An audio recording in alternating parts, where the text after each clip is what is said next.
ગુજરાતનું રાજકારણ એનો એક ગૌરવવંતો ઇતિહાસ રહ્યો છે, પરંતુ હવે બિલકુલ ગભરાયેલી 400 પારની વાત કરનારા તડીપારની પરિસ્થિતિમાં આવેલા ભારતીય જનતા પાર્ટીના નેતાઓ ગુજરાતની ઉત્તમ પરંપરાઓને તોડવા ઉપર ઉતરી આવ્યા છે. આપણા ગુજરાતમાં વિચારધારાની લડાઈ ચાલતી હતી, ગુંડાગીર્દીનું રાજકારણ નહીં. ક્યારેય કોઈ પણ રાજકીય પક્ષે બીજા રાજકીય પક્ષની ઓફિસોમાં જઈને અથવા કોઈના ઘરમાં જઈને તોડફોડ, ગુંડાગીર્દી એ ક્યારેય નહોતું કર્યું. પરંતુ જે રીતે લોકોની નજરમાંથી ભાજપ ઉતરી ગયું છે અને સત્તાના પાયા હચમચવા માંડ્યા છે, એટલે જે બોખલાટ ઊભી થઈ છે એ ખૂબ જુદા પ્રકારની થઈ છે. એમાં પણ ગઈકાલે લોકસભામાં કોંગ્રેસ પક્ષના નેતા, જનનાયક, વિરોધ પક્ષના નેતા રાહુલ ગાંધીજીએ ખૂબ જ સારી રીતે જનતાનો અવાજ રજૂ કર્યો અને સાથોસાથ હું પણ હિન્દુ છું ને દરેક હિન્દુને ગર્વ થાય એ રીતે સાચા અર્થમાં હિન્દુ ધર્મ શું છે એની પરિભાષા સમજાવી.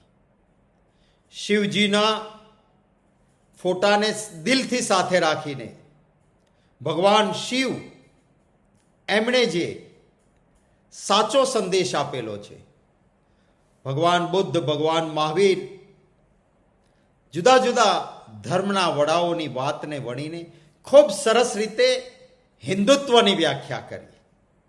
અને એ જે હિન્દુત્વની વ્યાખ્યા છે એ આપણને સૌને ગૌરવ અપાવે કે આપણો આ હિન્દુ ધર્મ એ કેટલો ઉમદા ધર્મ, માનવતાવાદી ધર્મ છે.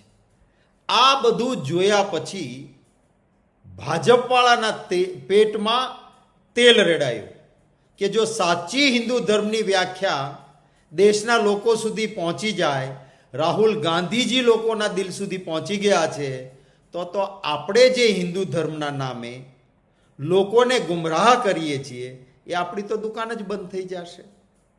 સાચા અર્થમાં જે રાહુલ ગાંધીજીએ કહ્યું કે ઉમદા હિન્દુ ધર્મને હિંસા જ્યાં સ્થાન જ ન હોય એના રસ્તે લઈ જઈને આ ભાજપવાળા એ હિન્દુ ધર્મને નુકસાન કરે છે ને હિન્દુ ધર્મને બદનામ કરે છે, ત્યારે આ વાતને ખોટી રીતે રજૂ કરવા પ્રયત્ન થયો. સોશિયલ મીડિયામાં ભરપૂર રાહુલ ગાંધીજીના વખાણ થયા, બધાએ પ્રશંસા કરી કે વાહ, ખૂબ સરસ વાત હિન્દુ ધર્મ માટે કરી છે.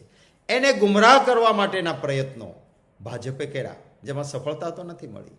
અને પછી એ ગભરાટ, બોંખલાટમાં રાત્રે અંધારામાં 4 વાગે કોંગ્રેસ ઓફિસના દરવાજા ટપીને અમારા પોસ્ટરો ઉપર કાળા કૂચડા મારવાનો પ્રયત્ન થયો.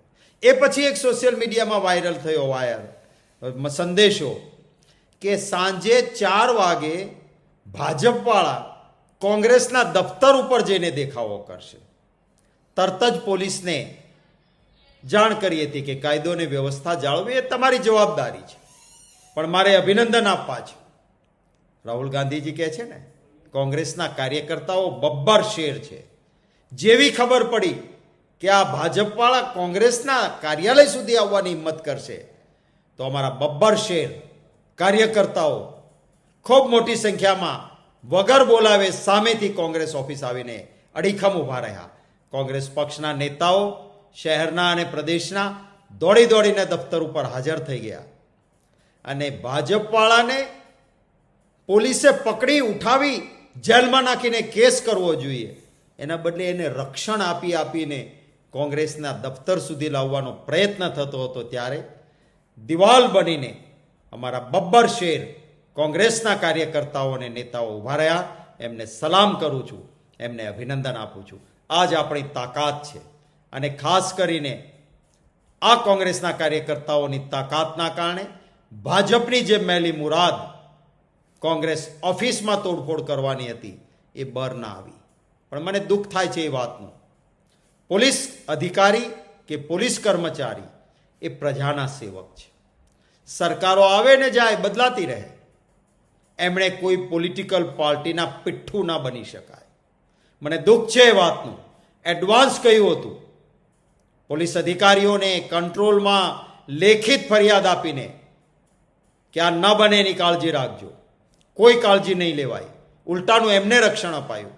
અને પછી પોલીસના ધાડા કોંગ્રેસ ઓફિસની અંદર શા માટે ભાઈ આવ્યા હતા તમે? અમારા નેતાઓને લઈ જવાના ને એમને છોડી દેવાના? કઈ પ્રકારની કાયદો અને વ્યવસ્થા છે? હું પોલીસ કર્મચારીઓને અધિકારીઓને પણ કહું છું કે કોંગ્રેસ ક્યારેય વયમનસ્ય રાખતી નથી. સમય પલટાતો હોય છે.